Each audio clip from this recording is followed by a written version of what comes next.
Hey, once again, this is Bonnie Salomon. I want to welcome you back to session 3 of the Wisdom of Aging, based on the Wisdom of Aging card deck created in 2018.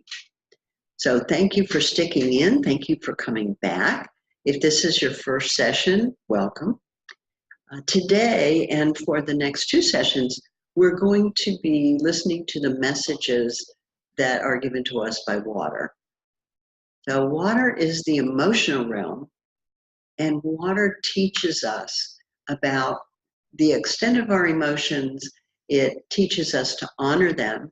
And when we are too busy in our heads, water reminds us to come back into our hearts and to feel our love and compassion for our fellow man. Plus myriads of other messages, among them being joy and play.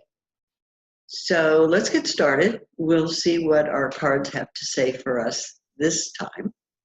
I've selected 3 cards, and here we go.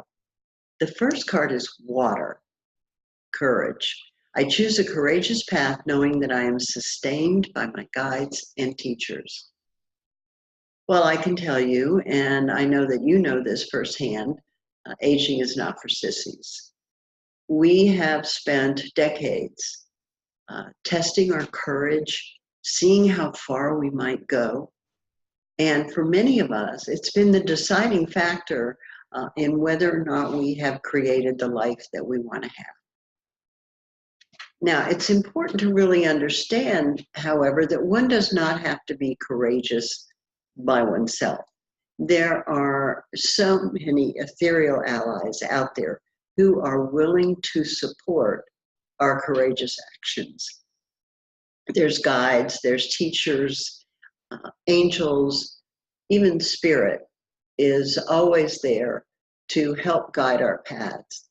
And so when we understand that we have so many other ways and so many other beings to reach out to for our courage, perhaps sometimes it makes it a little easier.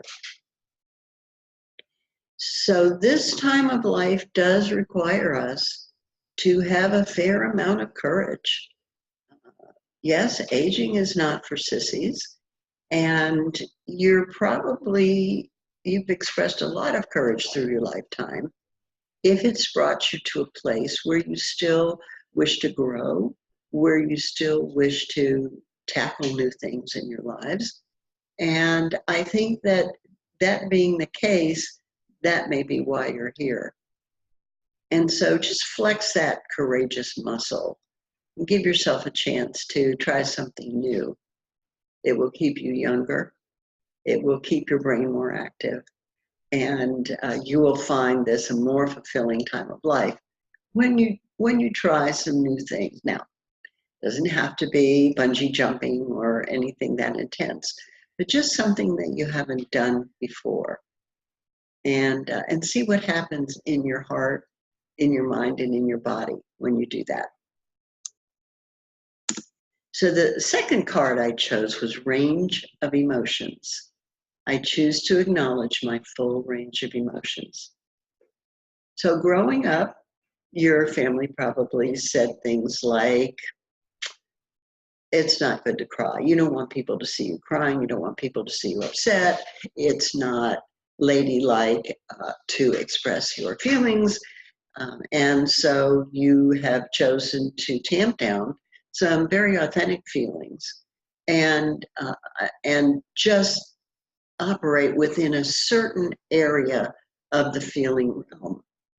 Water encourages you to go the whole length of the way, to feel the beautiful joys, to feel the sadness, to feel grief, and joy, and elation, and everything in between. We have been given this gift of the full range of our emotions. And many of us are not even beginning to stick a toe in the water of all the emotions that are available to us. I'd like to invite you to play with some new emotions that maybe you haven't tried before. And they can be on the plus side, they can be on the minus side, just as long as you're trying out something new. Again, it's going to keep you fresh and vital, and that, along with your courage, is going to take you a long way. Our third card for the day is emotional boundaries.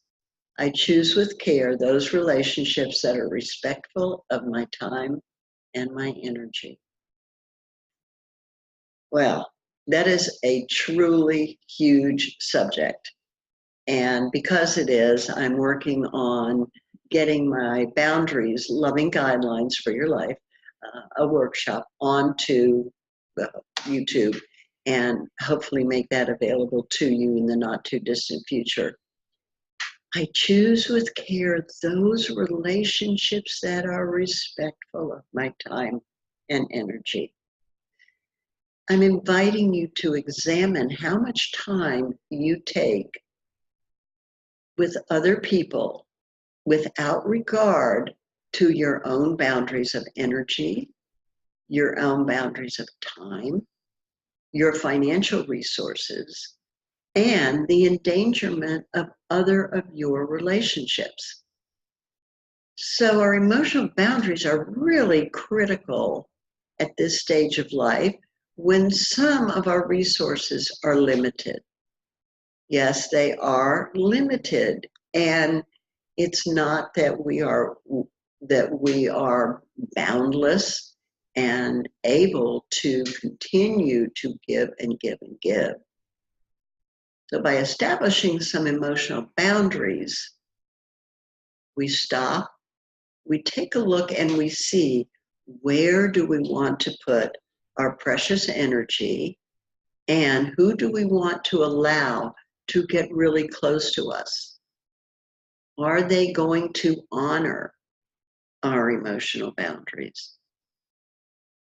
Some of these relationships have been going on for years and years and years, and you kind of wonder what it is that you can do.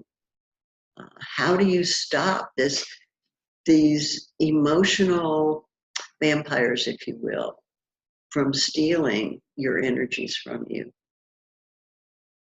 At the end of this video, you'll have a way to contact me, and please let me know where you feel that your boundaries have been breached. And let's see if we can talk through one or two ways to make that, to shore up those boundaries and make them a little more secure for your well-being. You will have here how to reach me, and also how to get in touch about the Wisdom of Aging card deck. I want to thank you so much for being with me this day, and I hope that you'll be with me again next time when we continue our conversation about the water realm and your emotions. And in the meantime, I'm Bonnie Salomon. Thank you for being here.